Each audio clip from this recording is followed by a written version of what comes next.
아침 공기가 볼을 차갑게 스쳤습니다. 윤서진은 정문 앞에서 한번 멈춰 섰어요.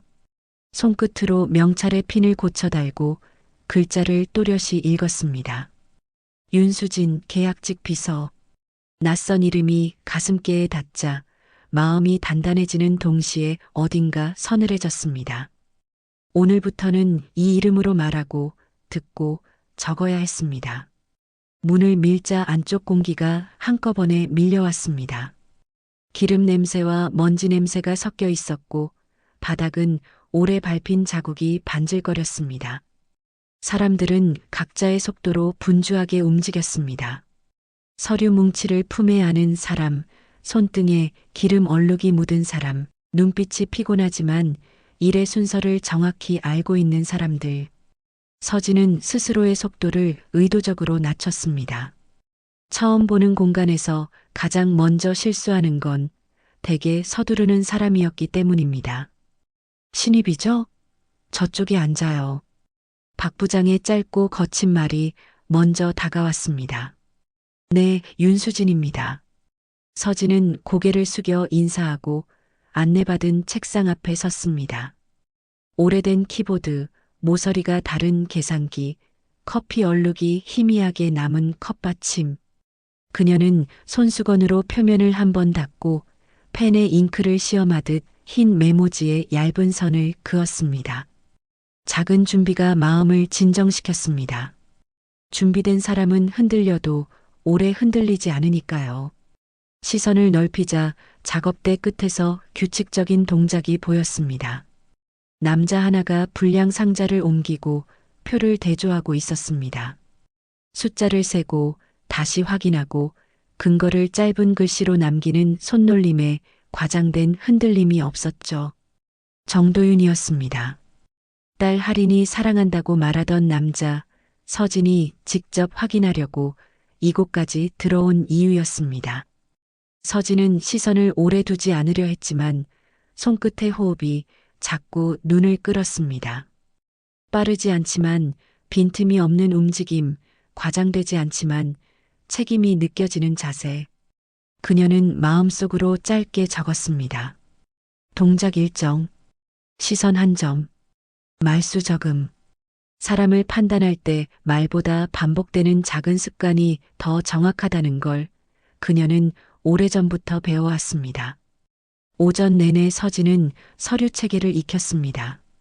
발송 전표의 승인 코드, 공정별 검사 샘플의 선별 기준, 라벨 순서가 바뀌면 생기는 오류. 그녀는 작은 실수를 일부러 하여 바로잡히는 속도와 방식도 확인했습니다. 책상 옆 쓰레기통에서 구겨진 종이를 꺼내 날짜를 훑고 누가 어떤 시점에 무엇을 버렸는지 눈으로 기록했습니다. 버리는 습관도 습관이고 습관은 그 사람의 일을 말해줬습니다. 점심시간이 되자 구내식당은 살아있는 사람 냄새로 가득 찼습니다. 서진은 줄 끝에 서서 앞사람의 쟁반이 흔들릴 때마다 간격을 조금씩 맞췄습니다. 밥을 받은 뒤 구석자리에 앉자 반대편에서 낮은 말이 흘렀습니다. 박 부장 또 샘플 바꿨대. 이번엔 티난데. 수량표가 어제랑 다르다더라. 서진은 젓가락을 내려놓았습니다. 표정은 그대로였지만 마음은 선명해졌습니다. 종이 냅킨 모서리에 세 단어를 또박또박 적었습니다. 박 부장, 샘플, 수량. 괄호를 그리고 어제와 다름이라고 덧붙였습니다. 말은 흩어져도 글은 남는다는 것을 그녀는 알고 있었습니다. 오후 중반 라인의 경고등이 2번 깜빡였습니다. 공기 속 긴장이 미세하게 올라갔습니다. 그때 도윤이 움직였습니다. 그는 한 걸음 물러서서 상황을 확인한 뒤 가장 먼저 멈춰야 할 지점을 정확히 골라 버튼을 눌렀습니다. 단순 불량이 아닙니다. 수량 흔적이 비정상이에요. 짧은 말이었지만 의미는 분명했습니다. 박 부장은 서류철을 굳게 쥔 채 같은 페이지를 몇 번이고 넘겼습니다. 서진은 화면 구석의 표기를 훑었습니다. 213. 새벽 2시 13분. 그 시간은 사람들의 경계심이 가장 느슨해지는 때입니다. 누군가 그 고요를 이용한 것이겠죠. 그녀는 메모에 한 줄을 추가했습니다. 로그 213. 담당 미상. 퇴근 알림이 울리자 사람들의 움직임이 풀렸습니다. 서진은 곧장 일어나지 않았습니다. 자리를 정리하는 속도를 느리게 조정해 주변의 발걸음이 먼저 빠져나가도록 시간을 벌었습니다. 창고 방향을 스쳐가는 발의 리듬을 세웠습니다. 규칙적이지 않았습니다. 평소 동선이 아니라는 뜻이었죠. 회색 문틈으로 희미한 불빛이 흔들렸습니다. 서진은 발소리를 얇게 줄여 다가갔고 문턱에 닿기 전 시선을 낮췄습니다. 안쪽 책상 위에 승인서 한 장이 놓여 있었습니다. 상단에는 수량 변경 승인이 반듯하게 인쇄되어 있었고 결제란엔 정도윤이라는 붉은 도장이 선명했습니다. 처음엔 그 글자가 서늘하게 들어왔습니다. 하지만 두 번째로 본 것은 잉크였습니다. 가장자리에서 아직 미세하게 번지고 있었죠. 세 번째로 본 것은 글꼴이었습니다. 본문과 결제란의 두께가 아주 조금 달랐습니다. 네 번째로 본 것은 종이 아래 접힘 흔적이었습니다. 결제란 주변만 불필요하게 눌려 있었습니다. 서진은 시간과 위치를 머릿속으로 정확히 저장하고 천천히 휴대폰을 꺼냈습니다. 무음 확인, 각도 확인, 그림자 확인. 한 장, 그리고 여분의 2장을 더 촬영했습니다. 사진은 사실을 붙잡는 가장 얌전한 방법이고 얌전한 방법일수록 오래가는 법을 그녀는 알고 있었습니다. 문틈밖 복도에는 누구의 그림자도 보이지 않았습니다. 그래도 그녀는 고개를 성급히 내밀지 않았습니다. 보이지 않는다고 해서 보는 눈이 없는 건 아니라는 걸 그녀는 오래전부터 배워왔으니까요. 뒤로 물러나려던 순간 발끝이 바닥에 미세한 가루를 스쳤습니다. 새것과 헝겊이 섞인 금속가루. 문 안쪽 자물쇠에 도구가 닿았을 가능성을 암시했습니다. 열쇠 대신 도구. 그녀는 속으로 단정했고 이 항목도 메모에 새로 올려야 한다고 생각했습니다. 그날 밤 방의 불은 켜지지 않았습니다. 그녀는 휴대폰 화면만 켜고 사진을 확대했습니다. 모서리부터 순서대로 훑었습니다. 결제란의 인쇄 미세점, 도장의 압력흔, 잉크 번짐의 방향, 종이 섬유가 일어난 자리. 그 가운데 가장 이상한 건 정도윤 세 글자의 간격이었습니다. 평소 도윤이 남긴 자필 메모에 찍힌 도장과 대조하니 이번 결제란의 도 글자 폭이 미세하게 넓었습니다. 다른 도장과 섞어 찍었거나 복제 인감을 만들 때 금형이 벌어진 경우에 나오는 차이였습니다. 서진은 아주 작게 고개를 끄덕였습니다. 이건 그의 결제가 아니라 그의 이름을 빌린 누군가의 결제일 가능성이 높다. 그때 화면 상단에 알림이 떴습니다. 번호 표시 없음. 문자 한 줄. 내일 감사팀 순회. 오전. 그녀는 답장을 보내지 않았습니다. 이런 종류의 도움은 언제나 대가를 요구합니다. 도움은 메모의 맨 아래에, 증거는 맨 위에 올려두는 습관을 유지했습니다. 사진을 USB에 복제하고 메모 앱의 제목을 바꿨습니다. 창고 승인서 도장 213. 밤이 깊자 마음 한쪽이 묵직해졌습니다. 배경화면 속 딸 할인의 미소가 부드러웠습니다. 서진은 화면을 꺼두고 눈을 감았습니다. 이 일은 누군가를 시험하기 위해 시작했지만 어쩌면 자신이 시험대 위에 서 있는 것인지도 모른다고 생각했습니다. 돌아갈 수도 멈출 수도 없었죠. 시작한 이상 끝을 봐야 했습니다.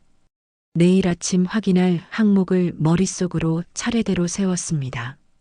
창고 출입 기록, 야간 경비 교대 시간, 승인서 양식의 버전, 박 부장 서랍의 열쇠 흔적, 도윤 개인 카드 사용 기록. 목록을 다 세고 나니 마음이 이상하게 안정됐습니다. 불확실성은 사람을 흔들지만 목록은 사람을 일으켜 세웁니다. 새벽에 가까운 시각, 마지막 생각이 더 떠올랐습니다.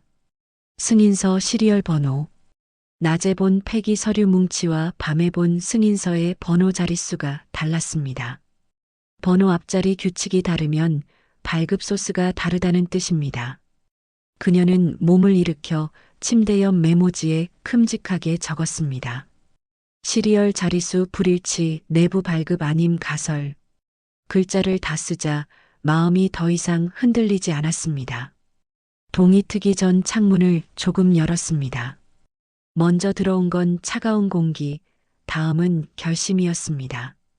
오늘은 어제보다 한 걸음 더 갈 수 있을 것 같았습니다. 서진은 이름표를 다시 달았습니다. 이번엔 손끝이 떨리지 않았습니다. 거울 앞에 서서 스스로에게 말했습니다. 오늘은 흔들리지 않겠습니다. 문을 나서며 그녀는 몰랐습니다. 같은 시각 다른 누군가도 명찰을 달고 있었고 그 명찰에는 그녀가 잘 아는 성이 새겨져 있었다는 것을요. 그 사람은 오늘 그녀가 적을 목록의 마지막 줄에 자기 이름을 쓰도록 만들 계획을 세우고 있었습니다. 그리고 그 계획의 첫 줄에는 아주 간단한 문장이 쓰여 있었죠. 감사팀 오전 동선 유도. 그날 아침 일정표에 작은 점이 반짝였습니다. 순회라는 단어가 표시되어 있었습니다. 서진은 그 점을 손가락으로 가볍게 눌렀습니다. 점은 사라지지 않았고 대신 마음의 긴장이 또렷해졌습니다. 이제 첫 버튼을 누를 시간입니다.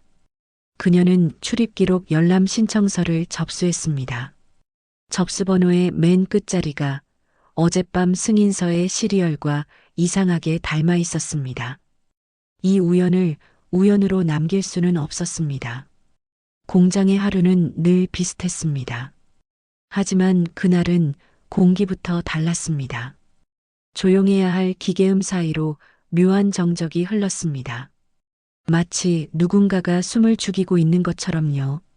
오늘 감사팀 돈다더라. 서류 꼼꼼히 챙겨놔라. 박 부장의 목소리가 공기를 깨뜨렸습니다. 그 말 한마디에 사람들의 손끝이 바빠졌습니다. 누군가는 파일을 정리하고 누군가는 불필요한 문서를 슬그머니 휴지통에 넣었습니다.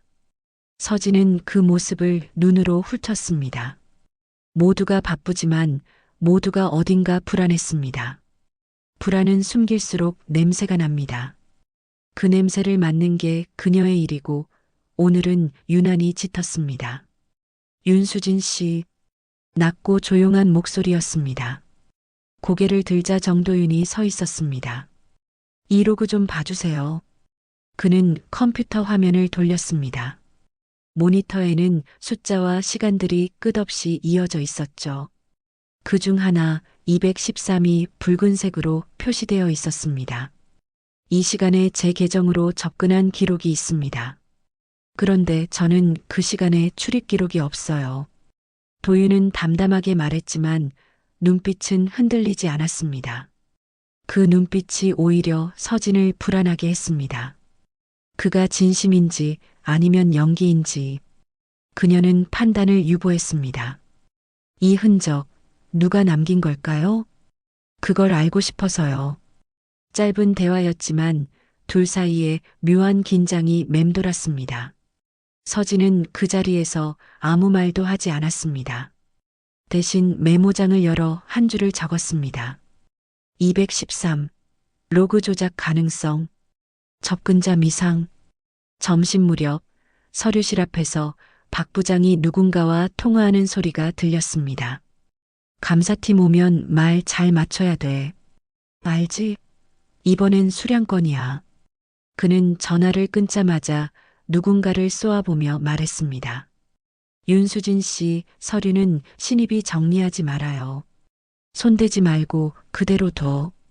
서진은 고개를 숙였지만 눈빛은 그가 지나가는 방향을 따라 움직였습니다. 그의 손에는 오래된 지문 인식카드가 들려 있었습니다. 투명 필름이 살짝 들려 있었죠. 그 순간 머릿속에 단어 하나가 번쩍했습니다. 복제. 그녀는 그 카드를 시선으로 기억했습니다. 필름이 벗겨진 각도, 손가락 자국의 방향, 반사되는 조명의 색. 이 모든 게 훗날 증거가 될 수 있다는 걸 서진은 누구보다 잘 알고 있었습니다. 오후 감사팀이 들어왔습니다. 서진은 조용히 서류를 나르고 도윤은 데이터베이스를 열어 보여줬습니다. 감사팀장은 화면을 유심히 보다가 고개를 갸웃했습니다. 이 계정 접속 위치가 이 구역인데 해당 구역 CCTV는 왜 꺼져 있죠? 모두의 시선이 박 부장에게 쏠렸습니다. 그는 짧게 헛기침을 하며 말했습니다. 어제 새벽에 고장이 났습니다. 보고는 오늘 올릴 예정이었어요. 감사팀장은 메모를 하고 자리를 떴습니다. 그 순간 서진은 무심히 쓰레기통 옆을 스쳤습니다. 거기엔 누렇게 변색된 승인서 한 장이 구겨져 있었죠. 그녀는 몰래 주워 주머니에 넣었습니다. 그 승인서는 낮에 본 서류와 달랐습니다. 시리얼 숫자가 한 자리 더 많았습니다.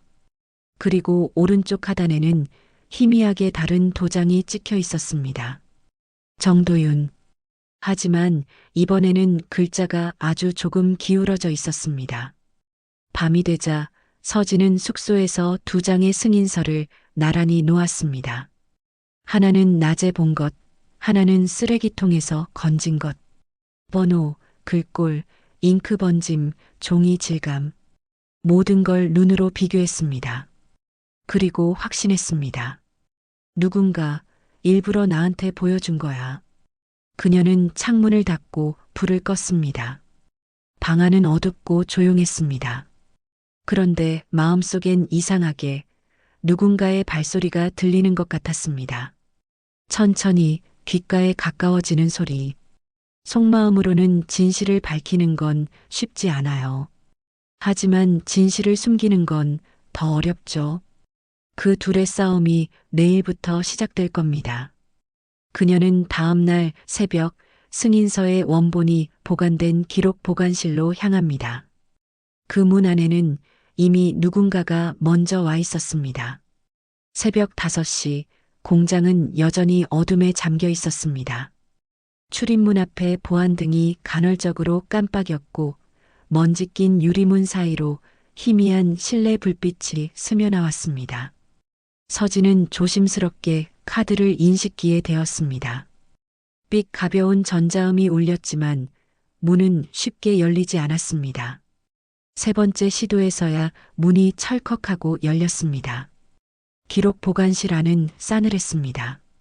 벽면을 따라 빽빽한 철제 캐비닛이 늘어서 있었고 서류 박스들이 무겁게 쌓여 있었습니다. 서진은 미리 적어둔 문서 번호를 따라가며 서류 뭉치를 뒤졌습니다. C-2041, C-2042 그리고 그녀의 손끝이 멈췄습니다. 박스 측면에는 C-2043 승인서 원본이라 적혀 있었고 봉인 스티커가 이미 뜯겨 있었습니다. 봉투를 열자 안에는 승인서 사본이 2장 들어 있었습니다. 한 장은 도윤의 결제가 찍힌 문서, 그리고 또 한 장은 날짜가 다르게 인쇄된 문서였습니다. 날짜가 다르다는 건 단순한 수정이 아니라 조작이었습니다. 그녀는 순간적으로 누군가의 발자국 소리를 들었습니다. 바닥에 먼지가 사각거리는 소리. 누군가 문 앞에서 멈춰 섰습니다. 서진은 숨을 죽이고 서류 봉투를 품에 넣은 채 캐비닛 뒤로 몸을 숨겼습니다. 문이 천천히 열렸습니다. 도윤이 들어왔습니다. 그는 아무 말 없이 캐비닛 사이를 둘러보다가 바닥에 떨어진 파일 조각을 주었습니다. 그의 얼굴에는 피곤함이 묻어 있었지만 눈빛은 평온했습니다. 서진은 그림자 속에서 그를 지켜봤습니다. 이 시간, 이곳. 우연치고는 너무 정확했습니다. 여기까지 오실 줄은 몰랐네요. 그가 낮게 말했습니다. 서진은 놀라 숨을 삼켰습니다. 그는 이미 그녀가 있다는 걸 알고 있었던 겁니다. 서진은 조용히 몸을 일으켜 나왔습니다. 왜 여기에 있죠? 당신도 같은 이유겠죠. 진실을 확인하려고. 두 사람은 잠시 서로를 바라봤습니다. 말은 없었지만 그 눈빛 사이에는 복잡한 의미가 오갔습니다. 서진은 품속의 서류를 꼭 쥐었습니다. 그 순간 문 밖에서 갑자기 손전등 불빛이 스쳤습니다. 거기 누구요? 경비원의 목소리였습니다. 도윤이 재빨리 불을 껐고 서진을 끌어 캐비닛 뒤로 숨겼습니다. 조용히 하세요. 그의 손끝이 그녀의 손등에 닿았지만 차가웠습니다. 심장이 빠르게 뛰었고 고요 속에 숨소리만 남았습니다. 경비원이 방안을 비추며 서류들을 확인하더니 잠시 후 문을 닫고 나갔습니다. 긴 정적이 흐른 뒤 도윤이 낮게 말했다. 누군가 이 기록을 지우려 하고 있습니다. 그게 누군지 알고 싶습니다. 그는 그렇게 말하고 그녀의 손에 작은 USB를 쥐어줬습니다. 이건 원본 로그입니다. 제게는 백업이 없습니다. 대신 믿어야 합니다. 서진은 그 손을 바라봤습니다. 도윤의 눈빛은 여전히 흔들리지 않았습니다. 하지만 그 눈빛 뒤에 감춰진 건 믿음이 아닌 결심이었습니다. 그날 밤 서진은 숙소로 돌아와 USB를 노트북에 꽂았습니다. 화면에는 숫자들이 빽빽하게 나타났습니다. 접속 시간, 계정 코드, 승인서 일련 번호, 그리고 맨 아래 줄, 관리자, 계정 박오. 서진은 조용히 숨을 내쉬었습니다. 진짜 흔적이 드러난 겁니다. 하지만 이상하게도 그 순간 머릿속에 떠오른 건 다른 이름이었습니다. 도윤. 그는 왜 이런 위험한 정보를 자신에게 넘긴 걸까? 진실을 밝히기 위해서라면 그가 먼저 위험해질 수도 있는 일인데. 화면 위로 새벽 햇살이 번졌습니다. 새로운 날이 시작됐지만 그녀의 마음은 점점 더 깊은 어둠 속으로 들어가고 있었습니다. 이른 아침 공장은 평소보다 조용했습니다. 출근 체크 소리만 공허하게 울렸고 직원들의 발걸음에는 묘한 긴장감이 깔려 있었습니다. 서진은 평정심을 유지하려 애쓰며 명찰을 만졌습니다. 하지만 가슴속 어딘가가 묘하게 불안했습니다. 그녀는 오늘 무언가 달라질 것임을 직감했습니다. 사무실 문을 열자 공기가 무겁게 내려앉았습니다. 감사팀 직원 2명이 이미 자리를 지키고 있었습니다. 책상 위에는 자료 제출 명령서가 놓여 있었죠. 윤수진 씨, 어제 접근 기록이 확인됐습니다. 보안 USB를 내주세요. 서진의 눈빛이 잠시 흔들렸습니다. 그녀는 차분하게 손가락을 깍지 껴다 팼습니다. 전 그런 자료를 받은 적이 없습니다. 감사팀 직원이 냉정하게 웃으며 노트북 화면을 돌렸습니다. 화면 속엔 윤수진 계정 417 접근이라는 로그가 선명히 찍혀 있었습니다. 그녀는 입술을 다물었습니다. 자신이 직접 본 213 로그와는 전혀 다른 시간이었습니다. 누군가 이번엔 그녀의 계정까지 이용한 겁니다. 저 로그 진짜 제 계정이 맞나요? IP도 동일합니다. 변명은 소용없어요. 서진은 그 자리에서 바로 휴대폰을 꺼내 박 부장의 책상 쪽을 흘끗 보았습니다. 박 부장은 아무 일 없다는 듯 서류를 넘기고 있었습니다. 그러나 그의 손끝은 살짝 떨리고 있었죠. 그 순간 도윤이 사무실 문을 열고 들어왔습니다. 윤수진 씨는 아닙니다. 그의 목소리는 낮지만 단단했습니다. 그 계정, 제가 임시 접근 허가를 내렸습니다. 생산 라인 오류를 점검하기 위해서요. 감사팀 직원이 눈을 가늘게 뜨며 물었습니다. 그런 기록은 없는데요? 없을 겁니다. 정식 절차가 아니었으니까요. 순간 사무실 안의 공기가 바뀌었습니다. 도윤은 자신이 모든 책임을 떠안는 쪽으로 말을 돌렸습니다. 그가 무슨 의도인지 서진은 읽을 수 없었습니다. 그는 자신을 지키려는 걸까? 아니면 더 큰 무언가를 숨기려는 걸까? 감사팀은 잠시 침묵하더니 서류를 접었습니다. 좋습니다. 하지만 내일까지 명확한 증거를 제출하세요. 그렇지 않으면 두 분 다 조사 대상입니다. 그들이 나가자 서진은 도윤을 바라봤습니다. 그의 이마에는 땀이 송골송골 맺혀 있었고 눈빛은 평소보다 깊게 가라앉아 있었습니다. 왜 그랬어요? 그녀의 목소리는 낮고 단호했습니다. 누군가는 당신을 지켜야 하니까요. 그는 그렇게 말하고 돌아서려 했습니다. 하지만 서진은 그의 손목을 잡았습니다. 지킨다는 건 진실을 감춘다는 뜻인가요? 그는 대답하지 않았습니다. 대신 주머니에서 작은 메모 조각 하나를 꺼내 그녀에게 건넸습니다. 그 메모엔 L-3 서버실, 오늘 자정, 이라고 적혀 있었습니다. 그곳에 진짜 파일이 있습니다. 그 말 한마디만 남기고 그는 자리를 떠났습니다. 그날 오후 서진은 회사 내 CCTV 지도 파일을 확인했습니다. 서버실 근처는 유일하게 사각지대가 존재하는 구역이었습니다.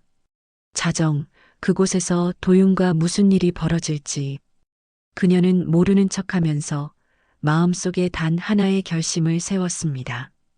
이번엔 직접 확인하겠습니다. 그날 밤 시계가 자정을 가리켰습니다. 서진은 조용히 사무실을 빠져나와 복도를 걸었습니다. 불 꺼진 공장은 거대한 짐승처럼 잠들어 있었지만 그 안엔 분명 살아있는 눈이 있었습니다. 서버실 앞 문틈에서 희미한 불빛이 새어나왔습니다. 서진은 숨을 고르고 문을 열었습니다. 그 안에는 도윤이 서 있었습니다. 책상 위엔 노트북이 켜져 있었고 화면에는 한글 폴더명이 보였습니다. SAMPLEMODIFIORIGIN. 즉, 그가 고개를 돌리자 화면이 닫혔습니다. 이건 절대 밖으로 나가면 안 됩니다. 서진은 한 걸음 다가섰습니다. 그 말은 이미 누군가가 이 파일을 복사했다는 뜻이군요. 그는 아무 말 없이 고개를 끄덕였습니다. 서진은 마침내 알았습니다. 이 사건은 단순한 조작이 아니라 누군가의 계획된 함정이란 거요. 서진은 도윤과 함께 파일을 조사하지만 다음 날 회사는 해킹 시도로 긴급 폐쇄됩니다. 그리고 누군가가 회사 내 방송 시스템을 통해 메시지를 남깁니다. 진실은 당신이 믿는 곳에 없습니다. 자정이 지난 공장은 숨을 죽인 듯 고요했습니다. 바람 한 줄기조차 머물지 않는 그 정적 속에서 모니터의 불빛만이 깜빡였습니다. 서진은 도윤이 앉은 자리 옆으로 다가갔습니다. 그의 손가락이 키보드를 빠르게 움직이고 있었고 화면에는 암호화된 데이터들이 무수히 스쳐 지나갔습니다. 그녀는 화면 상단의 날짜를 봤습니다. 4.17.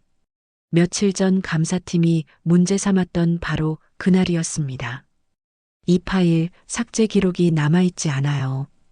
도윤의 목소리는 낮고 단단했습니다. 서버 관리자가 로그를 조작했습니다. 그 덕에 이 폴더는 존재하지 않는 걸로 처리됐죠. 서진은 모니터 가까이 다가갔습니다. 그럼 지금 우리가 보는 이 파일은 백업 중 백업, 숨겨진 로그예요. 관리자가 모르게 자동으로 생성되는 유령 폴더. 그는 고개를 들지 않은 채 말을 이었습니다. 이 안에 진짜 승인서가 있습니다. 도장, 결제자, 변경 날짜까지 모두 원본 그대로. 서진은 순간 숨을 삼켰습니다.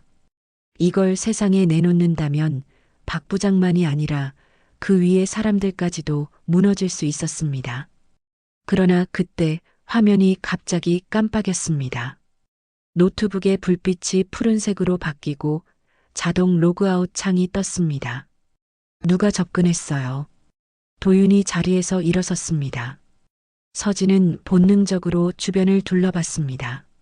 서버실 문 너머, 복도 끝에 적외선 감지 등이 미세하게 깜빡이고 있었습니다. 누군가 그들의 움직임을 보고 있었습니다. 그녀는 급히 USB를 뽑아 주머니에 넣었습니다. 도윤이 속삭였습니다. 지금 나가요. 곧 시스템이 초기화됩니다. 그들은 복도를 달렸습니다. 머리 위로 경고음이 울렸고 방범등이 붉게 번졌습니다. 바닥에 불빛이 길게 늘어지며 두 사람의 그림자를 뒤섞었습니다. 서진은 잠시 멈춰섰습니다. 도윤 씨, 이건 이미 누군가가 우리보다 앞서 있었어요. 그는 짧게 고개를 끄덕였습니다. 맞아요. 이건 함정이었어요. 복도 끝 비상구 문이 열렸습니다. 바깥에 찬 공기가 밀려들었고 스피커에서 낮은 기계음이 울렸습니다. 무단 접근 감지. 시스템 차단 중. 문이 자동으로 잠기기 직전 두 사람은 겨우 밖으로 빠져나왔습니다. 서진의 손에는 USB가, 도윤의 손에는 노트북이 들려 있었습니다. 밖으로 나오자 바람이 매섭게 불었습니다. 멀리서 경비차의 불빛이 깜빡였습니다. 두 사람은 공장 뒤편 낡은 컨테이너 사이로 몸을 숨겼습니다. 서진은 두 손으로 USB를 감쌌습니다. 그 작은 금속 덩어리가 심장보다 더 뜨겁게 느껴졌습니다. 이건 제 손에서 끝내야 해요. 그녀가 낮게 말하자 도윤이 고개를 저었습니다. 아니요. 당신 손에서 시작됐으니까 당신이 마무리해야 합니다. 그 말에 서진의 눈빛이 흔들렸습니다. 자신이 처음 이 일을 시작한 이후 단 하나의 목적이 떠올랐습니다. 딸의 행복을 지키기 위해서. 하지만 지금 그 이유는 너무 멀리 와 있었습니다. 도윤을 믿을 수도 의심할 수도 없었습니다. 그녀는 USB를 가볍게 내려다보며 중얼거렸습니다. 이 안에 뭐가 들어있는지 이제는 나도 두려워요. 그 순간 도윤의 노트북 화면이 다시 켜졌습니다. 흰 글씨가 검은 배경 위에 한 줄씩 나타났습니다. 파일 자동 복구 진행 중. 관리자 명 윤서진. 서진의 심장이 멎은 듯 했습니다. 내 이름? 도윤이 천천히 그녀를 바라봤습니다. 지금 누군가 당신 이름으로 시스템을 덮어쓰고 있어요. 화면이 번쩍이며 모든 게 꺼졌습니다. 그리고 어둠 속에서 단 하나의 문장이 떠올랐습니다. 시험은 이제부터입니다. 다음 날 아침 회사 전체가 봉쇄되고 경찰이 출동합니다. 하지만 조사팀의 첫 질문은 뜻밖이었습니다. 윤수진 씨, 당신이 윤서진 회장 부인 맞습니까? 아침 공기엔 이상하게 비릿한 냄새가 섞여 있었습니다. 공장 앞에는 노란색 폴리스 라인이 걸려 있었고 회사 정문에는 경찰차가 2대나 서 있었습니다. 직원들은 웅성이었고 카메라를 든 취재진이 출입구를 향해 몰려들고 있었습니다. 보안 사고래. 누가 서버를 건드렸대. 이 회사, 이제 끝난 거 아니야? 서진은 숨을 죽이며 현장을 지나쳤습니다. 머릿속이 멍했습니다. 전날 밤의 일들이 꿈처럼 느껴졌습니다. 그러나 현실은 이미 그녀를 용의자로 불러세우고 있었습니다. 사무실 문을 열자 낯선 사람들이 앉아 있었습니다. 수사과 형사와 감사팀장이 함께 있었습니다. 형사는 명함을 건네며 말했습니다. 윤수진 씨, 오늘 새벽 서버 접근 기록에서 당신 계정이 다시 확인됐습니다.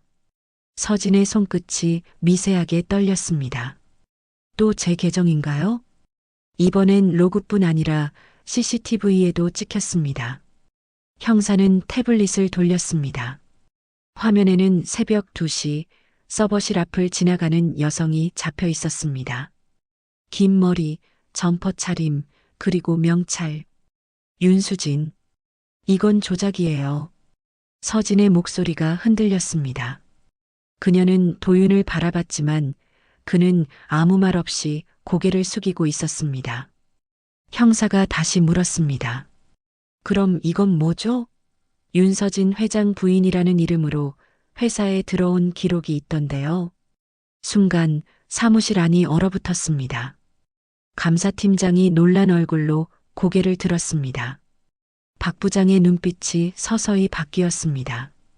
도윤조차 그녀를 바라보는 시선이 낯설었습니다. 당신이 윤서진 회장 부인이라고요? 박 부장의 목소리에 놀람과 분노가 뒤섞였습니다. 우리 회장님 부인이 직접 위장 취업을 했다고? 서진은 한 걸음 물러섰습니다. 숨이 가빠지고 손끝이 차가워졌습니다. 더 이상 숨길 수 없었습니다. 그래요. 맞습니다. 그녀는 고개를 들었습니다. 저는 제 딸의 예비 남자를 확인하기 위해 이곳에 들어왔어요. 순간 사람들의 시선이 그녀에게 쏟아졌습니다. 형사는 고개를 저었습니다. 지금은 그런 문제가 아닙니다. 회사 서버에 남은 파일 중 일부가 유출됐어요. 유출이요? 그 파일에 암호 해제 키가 당신 이름으로 등록돼 있었습니다. 서진은 도윤을 바라봤습니다. 그의 표정은 차가웠습니다. 그 키 당신이 넘긴 겁니까? 그는 대답하지 않았습니다. 대신 눈을 피했습니다. 그 순간 서진은 깨달았습니다. 그가 처음부터 자신을 시험대 위에 올려놓았다는 걸. 잠시 후 회의실 문이 열리고 회장 비서가 들어왔습니다. 회장님이 호출하십니다. 지금 바로 올라오시죠. 서진은 무거운 걸음을 옮겼습니다. 엘리베이터 안에서 그녀는 명찰을 천천히 떼어냈습니다. 윤수진. 그 이름은 이제 더 이상 필요하지 않았습니다. 회장실 문이 열렸습니다. 그 안에는 남편이 그리고 딸 할인이 앉아 있었습니다. 할인의 눈가에는 눈물이 맺혀 있었죠. 엄마 왜 그런 짓을 하셨어요? 서진은 말문이 막혔습니다. 할인아, 나는 너를 지키려고. 지키려는 사람이 사람을 속이나요? 딸의 목소리엔 분노와 슬픔이 뒤섞여 있었습니다. 회장은 무거운 침묵 끝에 입을 열었습니다. 도윤군이 먼저 나에게 보고했어. 뭐라고요? 그가 말하길 당신이 회사 내부 정보를 이용해 나를 흔들려 한다고 하더군. 서진은 충격에 말을 잃었습니다. 도윤이 자신을? 그는 회장에게 접근해 모든 걸 뒤집은 것이었습니다. 그녀는 두 손을 떨며 외쳤습니다. 그건 거짓말이에요. 그는 그때 문이 열렸습니다. 도윤이 들어왔습니다. 그의 손에는 USB가 들려 있었습니다. 회장님, 이 안에 모든 진실이 있습니다. 그는 서진을 바라보며 낮게 말했습니다. 회장님 부인은 자신이 만든 시험에 스스로 빠졌습니다. 그 말에 회장은 얼굴을 굳혔습니다. 서진은 한 걸음 다가갔지만 도윤은 피했습니다. 당신은 처음부터 날 속였군요. 아니요. 그가 답했습니다. 당신이 나를 믿지 않았을 뿐이에요. 그는 USB를 테이블 위에 내려놓고 나갔습니다. 남은 건 서진의 거친 숨소리뿐이었습니다. 그녀는 그 작은 금속 덩어리를 바라봤습니다. 그 안에는 진실이 있을까요? 아니면 또 다른 함정일까요? 서진은 USB를 몰래 회장실 금고에 숨기지만 다음 날 금고는 열려 있고 USB가 사라져 있습니다. 그리고 CCTV에는 믿을 수 없는 얼굴이 찍혀 있었습니다. 바로 그녀의 딸 할인이었습니다. 밤새 비가 내렸습니다. 유리창에 맺힌 물방울이 흘러내리며 흐릿한 형광등 불빛을 일그러뜨렸습니다. 서진은 잠을 이루지 못한 채 앉아 있었습니다. 탁자 위에는 커피잔, 찢어진 메모지, 그리고 어제의 충격이 남아 있었습니다. 그녀는 주머니에서 USB를 꺼내 들었습니다. 이 안에 진실이 있다면 이제라도 바로 잡아야 해. 그녀는 USB를 서류철 사이에 끼워 넣고 회사 금고 안에 숨겼습니다. 잠시 후 금고 문을 닫으며 한숨을 내쉬었습니다. 이제 끝이야. 더 이상 누구도 다치지 않게. 그러나 그 결심은 너무 늦은 것이었습니다. 다음 날 아침 회장실은 이미 난장판이 되어 있었습니다. 서류가 바닥에 흩어져 있었고 금고 문은 활짝 열려 있었습니다. 이럴 리가 없어. 서진은 무릎을 꿇고 손으로 서류를 뒤졌습니다. 하지만 USB는 SPURL처럼 사라지고 없었습니다. 그녀의 등 뒤에서 보좌관이 말했습니다. 회장님, CCTV를 확인했습니다. 서진은 고개를 들었습니다. 보좌관은 말을 이어갔습니다. USB를 꺼내간 사람, 따님이십니다. 그녀의 머릿속이 하얘졌습니다. 하린이가? 하린은 언제 회사에 왔던 걸까? 그녀는 곧장 모니터 앞으로 달려가 CCTV 영상을 확인했습니다. 화면 속에서 하린이 회장실 문을 열고 들어오는 모습이 보였습니다. 그녀는 익숙한 동작으로 금고 비밀번호를 눌렀습니다. 그리고 USB를 집어들고 나갔습니다. 표정은 차분했고 망설임조차 없었습니다. 그날 오후 서진은 하린을 찾아갔습니다. 딸은 아무렇지 않은 얼굴로 커피를 마시고 있었습니다. 하린아, 그 USB 내가 가져갔니? 하린은 잔을 내려놓았습니다. 응, 엄마가 숨긴 거잖아. 나도 볼 자격이 있어. 그건 내가 건드릴 게 아니야. 왜요? 이건 아빠 회사 일이잖아요. 엄마가 그걸 왜 가지고 있었죠? 그녀의 목소리엔 단단한 냉기가 깔려 있었습니다. 그건 너를 위해서였어. 아니요, 엄마 자신을 위해서였죠. 하리는 USB를 가방에서 꺼내 탁자 위에 올려놓았습니다. 여기 있어요. 하지만 이미 복사해뒀어요. 서진의 손끝이 떨렸습니다. 내가 뭘 한 거야? 진실을 밝혔을 뿐이에요. 그 말 한마디가 칼처럼 꽂혔습니다. 그날 저녁 뉴스 속보가 흘러나왔습니다. 도윤 이사, 내부 비리 폭로 회장 부인 윤서진, 관련 의혹. 서진은 TV 앞에 서 있었습니다.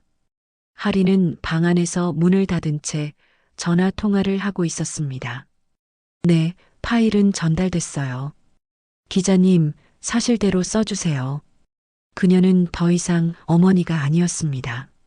정의감으로 무장한 고발자의 눈빛이었습니다. 서진은 천천히 거실 문 앞에 섰습니다. 하리나, 넌 잘못된 걸 바로잡았다고 믿겠지. 그건 엄마가 해야 했던 일이에요. 그래, 어쩌면 그럴지도 모르지. 그녀의 목소리는 떨렸지만 눈빛은 단단했습니다. 하지만 진실엔 대가가 있어. 넌 그걸 아직 몰라. 하리는 아무 대답도 하지 않았습니다. 문이 닫히는 소리가 작게 울렸습니다. 서진은 거실에 혼자 남았습니다. 조용히 불을 껐습니다. 창문 너머에서 도시의 불빛이 깜빡였습니다. 그녀는 마음속으로 중얼거렸습니다. 이제 모든 게 내 딸의 손에 달려 있구나. 다음 장면 예고 문장. 다음 날 하린이 회사로 불려갑니다. 그곳에서 그녀는 충격적인 사실을 듣게 됩니다. 도윤이 남긴 폭로 파일의 마지막 문장. 윤아린 공모자. 회장실의 공기는 무겁게 가라앉아 있었습니다. 하리는 서류 봉투 하나를 손에 쥔 채 서 있었습니다. 도윤이 언론에 보냈다는 내부 폭로 파일이 이제 회사로 역류해 돌아온 것입니다. 회장은 아무 말 없이 고개를 숙였고 감사팀장은 그 파일을 조심스럽게 열었습니다. 그 안에는 수많은 거래 내역과 조작 보고서가 정리돼 있었습니다. 그러나 마지막 페이지의 한 줄이 모든 걸 뒤흔들었습니다. 윤아린 공모자. 하린의 얼굴이 하얗게 질렸습니다. 이건 무슨 소리예요? 누군가 고의로 그녀의 이름을 집어넣은 것이 분명했습니다. 감사팀장이 냉정하게 말했습니다. 윤 부장님, 내부 거래 계좌가 따님 명의로 되어 있습니다. 말도 안 돼요. 하리는 급히 서류를 빼앗아 확인했습니다. 거기엔 분명 그녀의 이름이 그리고 생년월일까지 정확히 적혀 있었습니다. 그녀는 숨이 막히듯 말했습니다. 저는 그런 계좌를 만든 적이 없어요. 회장은 깊은 한숨을 내쉬었습니다. 그 계좌로 비자금이 흘러들어갔다는 제보가 있었네. 아빠, 저 아니에요. 믿어주세요. 그러나 그의 눈빛은 이미 흔들리고 있었습니다. 그 시각 서진은 집에 있었습니다. 뉴스에서는 연일 재벌가 비리 사건이라는 자막이 떠다니고 있었습니다. 기자들은 모녀가 연루된 스캔들이라고 떠들어댔습니다. 서진은 손으로 이마를 짚었습니다. 이게 도대체 어떻게 된 일이지? 그때 전화가 울렸습니다. 할인이야. 딸의 목소리는 떨렸습니다. 엄마, 나 큰일 났어. 도윤이 그 사람이 나까지 엮어놨어. 뭐라고? 내 이름이 계좌에 있어. 그가 폭로한 파일에 내 이름이 들어있어요. 서진은 자리에서 벌떡 일어났습니다. 할인아, 어디야? 지금 당장 만나자. 회사야. 그런데 나 지금 조사실 들어가야 해. 기다려. 금방 갈게. 서진은 차를 몰아 회사로 향했습니다. 비는 여전히 내리고 있었고 와이퍼가 분주히 유리창을 스쳤습니다. 그녀는 이가 부딪힐 만큼 이를 악물었습니다. 도윤, 당신이 왜 할인을 건드렸어? 회사에 도착했을 때 로비는 이미 경찰과 취재진으로 가득했습니다. 플래시가 번쩍였고 기자들의 질문이 쏟아졌습니다. 윤서진 부인, 따님이 공모자라는 보도 사실입니까? 정도윤 씨와의 관계는 무엇입니까? 그녀는 고개를 숙이고 엘리베이터로 달려갔습니다. 조사실 문 앞 할인은 초조하게 앉아 있었습니다. 눈가엔 밤새 울다 남은 흔적이 남아 있었습니다. 서진이 문을 열고 들어서자 할인은 자리에서 일어났습니다. 엄마, 괜찮아. 내가 왔어. 두 사람의 손이 맞닿았지만 그 온기엔 죄책감과 두려움이 뒤섞여 있었습니다. 조사관이 서류를 넘기며 말했습니다. 이 계좌는 한 달 전 개설됐습니다. 담당자는 정도윤 씨입니다. 순간 두 사람은 동시에 눈을 마주쳤습니다. 그가 우리를 모두 이용한 거야. 서진이 중얼거렸습니다. 그녀의 눈에는 분노와 절망이 동시에 번졌습니다. 엄마, 나 이제 어떻게 해? 할인의 손이 떨렸습니다. 서진은 딸을 끌어안았습니다. 걱정 마. 이건 내가 끝낼게. 그녀의 눈빛이 차갑게 변했습니다. 그가 만든 판이라면 이제 내가 직접 그 판을 깨야지. 밤이 되자 서진은 도윤의 집 근처로 향했습니다. 불이 꺼진 창문, 그러나 커튼 사이로 희미한 불빛이 새어나오고 있었습니다. 그녀는 문 앞에 서서 깊게 숨을 들이켰습니다. 손에 든 종이봉투 속엔 할인의 무죄를 증명할 자료가 들어 있었습니다. 이제는 나도 준비됐어. 그녀는 천천히 초인종을 눌렀습니다. 안에서 문이 열리는 소리와 함께 익숙한 발소리가 다가왔습니다. 그리고 문틈 사이로 낮게 들리는 목소리. 기다렸습니다. 회장님 부인. 서진이 도윤의 집안에서 마주한 건 충격적인 광경이었습니다. 벽에 걸린 수십 장의 사진, 그 속엔 그녀와 할인의 모습이 모두 찍혀 있었습니다.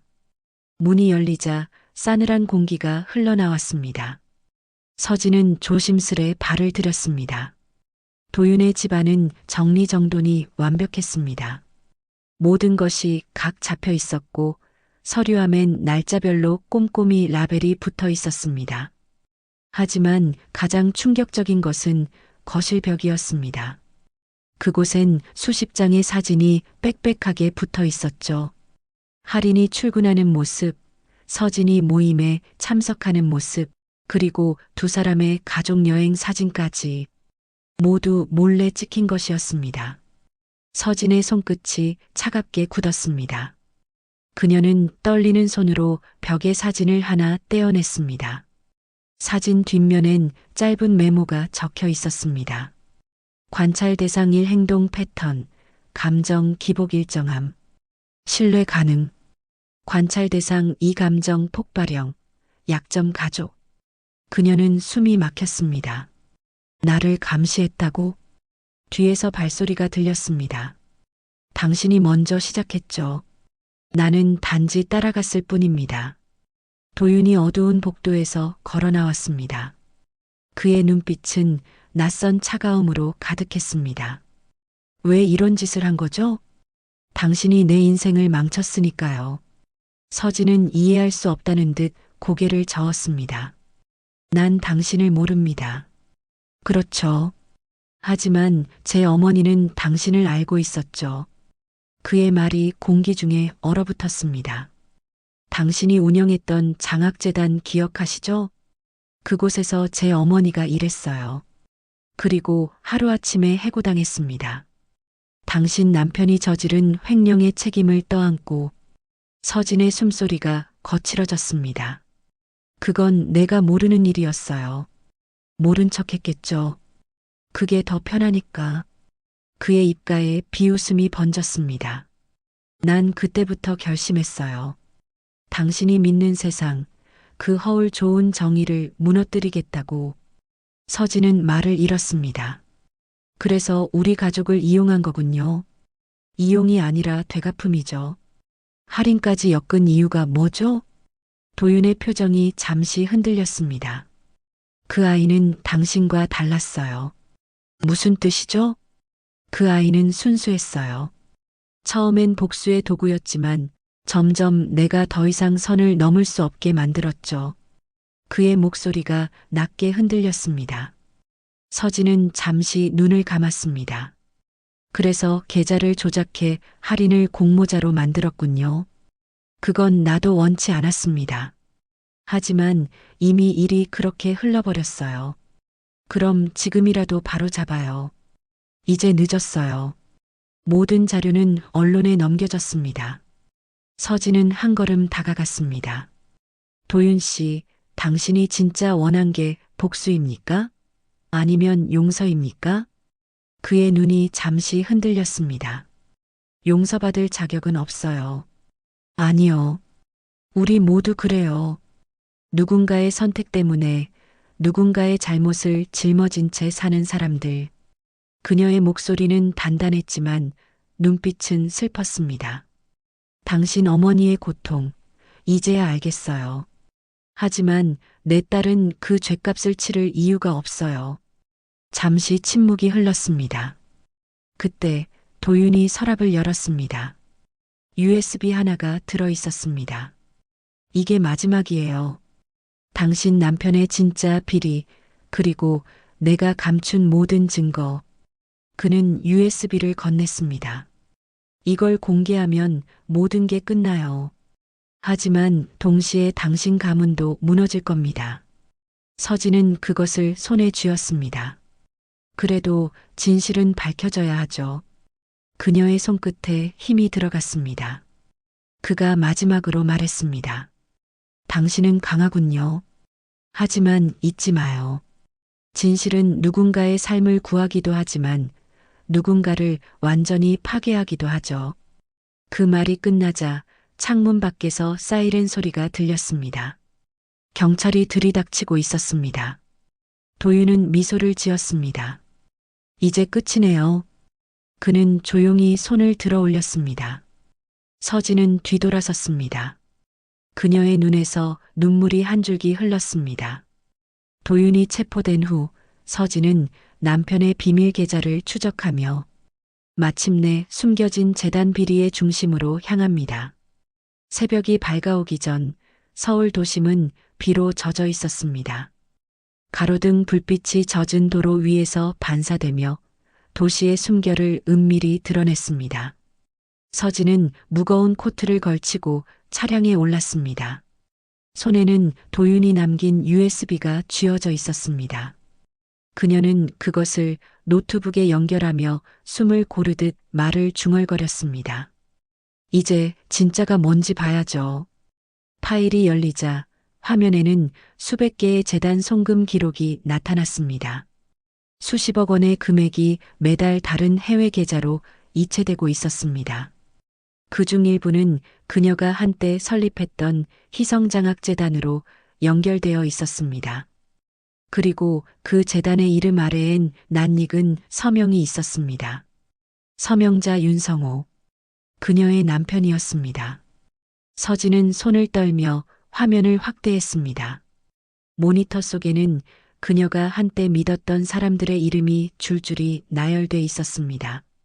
남편의 비서, 감사팀장, 재단 이사장, 그리고 이사 정도윤. 그녀의 입에서 짧은 숨소리가 새어나왔습니다. 도윤이 이미 오래전부터 이 안에 있었던 거야. 그녀는 급히 전화를 걸었습니다. 정 이사님, 저예요. 서진이에요. 지금 재단 관련해서 급히 확인해야 할 게 있어요. 그러나 들려온 건 짧은 신호음뿐이었습니다. 연결이 끊겨 있었습니다. 그 시각 재단 사무실, 정 이사의 책상 위에는 이미 파쇄된 서류 조각이 쌓여 있었습니다. 누군가 서류를 정리하듯 바쁘게 움직이고 있었죠. 서진이 문을 열고 들어서자 사무실의 불빛이 꺼졌다 켜졌습니다. 누구죠? 낯선 목소리가 들렸습니다. 그녀가 눈을 돌리자 어둠 속에서 한 남자가 모습을 드러냈습니다. 그는 양복 상의를 벗은 채 한 손에 라이터를 들고 있었습니다. 이제 와서 뭐하러 오셨습니까, 부인? 그의 얼굴은 낯익었습니다. 남편의 비서, 최 비서였습니다. 당신이 여기에 왜 있죠? 이건 회장님의 명령입니다. 무슨 명령이죠? 그가 라이터 불을 켰습니다. 모든 걸 없애라는 명령이요. 불길이 종이 위로 번졌습니다. 순식간에 사무실 안이 연기로 가득 찼습니다. 서진은 급히 소화기를 들었습니다. 당신 미쳤어요? 이미 다 끝난 일입니다. 이제 진실은 아무도 알 필요 없어요. 그건 당신 남편의 뜻이에요. 부인도 알잖아요. 그녀는 그의 손목을 붙잡았습니다. 이건 죄예요. 그만둬요. 그러나 그가 밀쳐냈습니다. 라이터가 떨어지며 서류 뭉치가 다시 불붙었습니다. 그녀는 소화기로 불길을 막으며 USB를 가슴에 꼭 끌어안았습니다. 이건 절대 불태워질 수 없어. 잠시 후 사무실은 정적에 잠겼습니다. 벽이 그을리고 연기 냄새가 가득했습니다. 서진은 한쪽 구석에 쓰러진 최 비서를 바라보았습니다. 그는 기침을 하며 낮게 중얼거렸습니다. 그 사람 이미 다 알고 있었어요. 누굴 말하는 거죠? 도윤 씨요. 그 사람은 처음부터 당신을 구하려고 했어요. 뭐라고요? 회장님이 당신을 희생양으로 삼으려 하자 그가 먼저 언론에 자료를 흘린 거예요. 서진의 손끝이 서늘해졌습니다. 그럼 이 모든 건 그가 마지막으로 남긴 선택이었어요. 그녀는 허공을 바라보았습니다.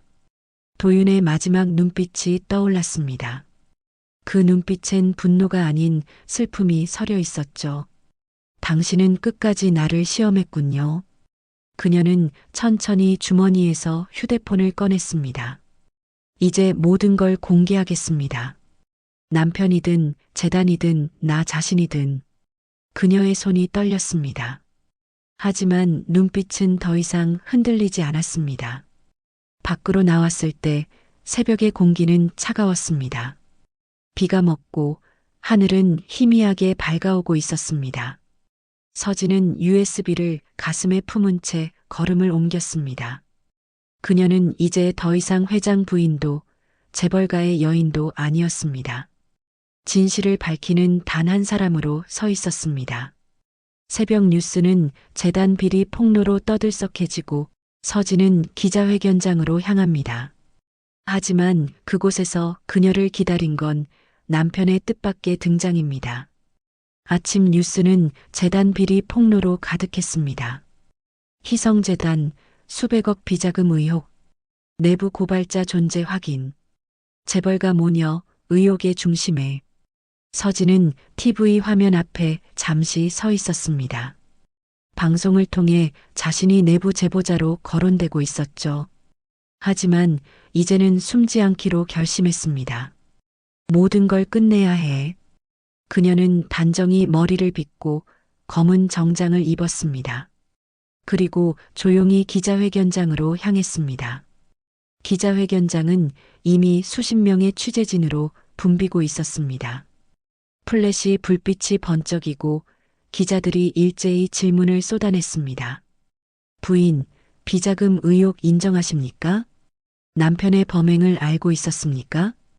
따님이 연루됐다는 건 사실입니까? 서진은 단상 앞에 섰습니다. 조용히 마이크를 잡으며 입을 열었습니다. 저는 윤성호 회장의 부인으로서 지금까지 침묵해왔습니다. 그러나 이제 그 침묵을 끝내려 합니다. 기자들의 카메라 셔터 소리가 요란하게 울렸습니다. 이 USB 안에는 재단과 관련된 모든 자료가 담겨 있습니다. 그동안 감춰졌던 자금 흐름, 그리고 허위 보고서. 저는 오늘 그 진실을 공개하겠습니다. 그녀는 USB를 책상 위에 올려두었습니다. 그 순간 기자석 뒤쪽에서 웅성거림이 일었습니다. 누군가 문을 열고 들어왔습니다. 서진의 시선이 그쪽으로 향했습니다. 그리고 그녀는 그 자리에서 얼어붙었습니다. 문 안으로 들어온 사람은 남편 윤성호 회장이었습니다. 그는 여전히 완벽히 다듬어진 양복 차림으로 걸어왔습니다. 이게 무슨 짓이야, 서진. 그의 목소리는 낮지만 단단했습니다. 진실을 밝히는 일입니다. 진실? 그건 내가 감당할 수 있는 게 아니야. 그래서 당신은 지금껏 숨겨왔죠. 당신의 이름, 당신의 죄를. 기자들이 숨을 죽였습니다. 두 사람의 대화는 마치 법정의 공방처럼 날카로웠습니다. 우린 가족이야. 가족을 팔아 권력을 지킨 건 당신이죠. 그녀가 USB를 손에 쥐었습니다. 이 안엔 당신이 감춘 모든 게 들어있어요. 재단의 돈, 뇌물, 그리고 도윤의 어머니 사건까지. 그 말에 회장의 표정이 순간 무너졌습니다. 그 이름을 어떻게 알았지? 당신이 그녀를 희생시켰어요. 그리고 그 아들이 당신의 죄를 갚기 위해 우리를 무너뜨렸죠. 그는 숨을 몰아쉬었습니다. 그건 내가 알아선 안 될 일이었어. 이제는 모두 알아야 할 일이에요. 그때 스크린이 켜졌습니다. 기자회견장 뒤 대형 화면이 자동으로 재생되며 USB에 담긴 영상이 공개되었습니다. 거기에는 윤성호 회장이 비자금을 지시하는 녹취, 그리고 장학재단 자금을 사적으로 유용한 증거들이 나왔습니다. 기자들이 일제히 자리에서 일어섰습니다. 회장님, 이게 사실입니까? 언론 플레이 아닙니까? 윤서진 부인, 증거를 직접 확보하셨습니까? 혼란 속에서 회장은 고개를 숙였습니다. 서진, 넌 날 완전히 무너뜨렸어. 아니요. 그녀는 조용히 말했습니다. 당신이 스스로 무너진 거예요. 그는 천천히 단상에서 내려왔습니다. 경호원들이 그를 둘러싸며 기자들이 몰려들었습니다. 서진은 잠시 눈을 감았습니다. 그녀의 귀엔 카메라 셔터 소리와 사람들의 외침이 뒤섞여 들렸습니다. 이제 모든 것이 끝났다고 생각했습니다. 그러나 그 순간 휴대폰이 울렸습니다. 발신자 할인. 엄마, 큰일 났어. 경찰이 나를 찾고 있어. 그녀는 놀라서 고개를 들었습니다. 기자들의 플래시 사이로 한 남자가 멀리서 그녀를 지켜보고 있었습니다. 수갑을 찬 채 경찰에 이끌려가는 도윤이었습니다. 그는 마지막으로 고개를 들어 서진을 바라봤습니다. 그의 입이 천천히 움직였습니다. 그 USB 2개야. 순간 서진의 손이 떨렸습니다. 두 번째 USB 그것이 의미하는 건 무엇이었을까? 그녀는 얼굴이 창백해졌습니다. 서진은 할인을 구하기 위해 마지막 USB의 행방을 쫓습니다. 그 속엔 모든 사건의 시작이 담겨 있었습니다. 그리고 마침내 그녀는 진짜 배우를 마주하게 됩니다. 밤이 깊었습니다. 기자회견이 끝난 뒤 서진은 경찰의 호송차를 바라보았습니다. 도윤은 차 안에서 조용히 고개를 떨군 채 사라졌습니다. 그의 마지막 말이 머릿속에서 메아리 쳤습니다. 그 USB 2개야. 그녀는 입술을 깨물었습니다. 무언가 아직 끝나지 않았다는 걸 직감했습니다. 그 시각 집에서는 할인이 혼자 울고 있었습니다. 경찰이 문 앞까지 찾아왔지만 그녀는 문을 열지 않았습니다. 휴대폰 화면에는 한 통의 익명 메시지가 떠 있었습니다. 두 번째 USB는 당신에게 남겨졌습니다. 어머니가 알면 안 됩니다. 그녀는 숨을 삼켰습니다. 도윤 당신이 왜 이런 걸 나한테. 할인은 방 한가운데 서서 주변을 둘러봤습니다. 그녀의 시선이 책상 서랍으로 향했습니다. 거기엔 오래된 가족사진 액자가 놓여 있었습니다. 사진 뒤편에 얇은 금속이 손끝에 닿았습니다. USB였습니다. 그녀는 곧장 노트북을 켰습니다. 파일은 비밀번호로 잠겨 있었습니다. 그러나 화면 상단에 한 줄이 적혀 있었습니다. 비밀번호 그녀의 생일. 할인은 곧장 어머니의 생일을 입력했습니다. 1월 17일. 잠금이 해제되었습니다. 그리고 영상이 재생되었습니다. 화면 속에는 도윤이 있었습니다. 그는 피곤한 얼굴로 카메라를 바라봤습니다. 이 영상을 본다면 아마 모든 게 끝난 뒤겠죠. 이 USB에는 당신 어머니가 진짜 어떤 사람인지를 보여주는 기록이 있습니다. 영상은 20년 전에 오래된 CCTV 화면으로 전환되었습니다. 화면 속에는 젊은 서진이 재단 사무실에서 서류에 서명하고 있었습니다. 그 서류의 제목은 직원 구조조정 명단. 그 명단의 맨 위에는 박은미 해고라는 이름이 있었습니다. 도윤의 어머니였습니다. 할인은 눈을 크게 떴습니다. 이건 엄마가. 영상 속 젊은 서진이 전화기를 들고 말했습니다. 회장님, 정리했습니다. 그 직원은 남겨두면 문제가 될 것 같습니다. 그녀의 목소리는 냉정했습니다. 할인의 손끝이 떨렸습니다. 그녀는 화면을 멈췄습니다. 거짓말이야, 엄마가 그럴 리가 없어. 그러나 이어진 도윤의 목소리가 진실을 찔러왔습니다. 난 복수를 하려 했어요. 하지만 그녀가 나의 어머니를 버렸던 이유를 알고 나서 그건 단순한 악의가 아니었다는 걸 깨달았죠. 화면엔 서진이 회장에게 무언가를 건네는 장면이 나왔습니다. 아이의 병원비라도 처리해 주세요. 부탁드립니다. 그녀의 눈에는 눈물이 고여 있었습니다. 그리고 도윤의 목소리가 덧붙었습니다. 그녀는 당신의 어머니를 해고했지만 동시에 제 어머니를 도왔습니다. 그걸 전 당신이 알길 바랐어요. 할인은 울음을 터뜨렸습니다. 엄마. 그녀는 휴대폰을 들어 서진에게 전화를 걸었습니다. 엄마, 미안해요. 내가 너무 몰랐어요.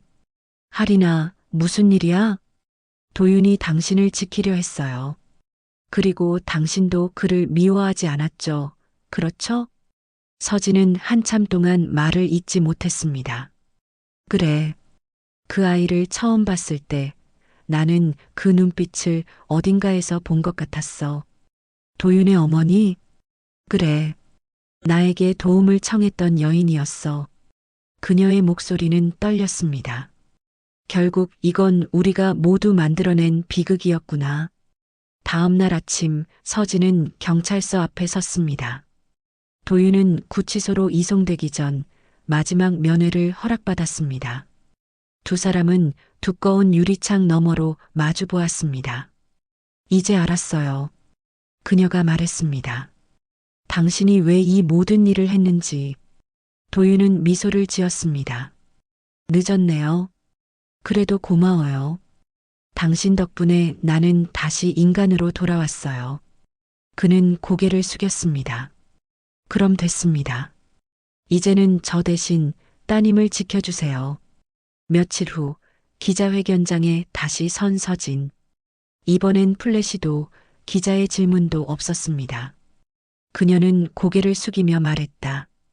이건 사과문입니다. 과거의 선택으로 상처받은 모든 사람들에게. 그녀의 눈빛은 담담했습니다. 이제부터 진실로 시작하겠습니다. 그녀의 뒤에는 할인이 서 있었습니다. 두 사람은 조용히 무대를 내려왔습니다. 그 순간 할인의 손목에 걸린 팔찌가 반짝였습니다. 그 안에는 작은 문구가 새겨져 있었습니다. 퍼기브, 나트 퍼겟. 그리고 마지막 장면.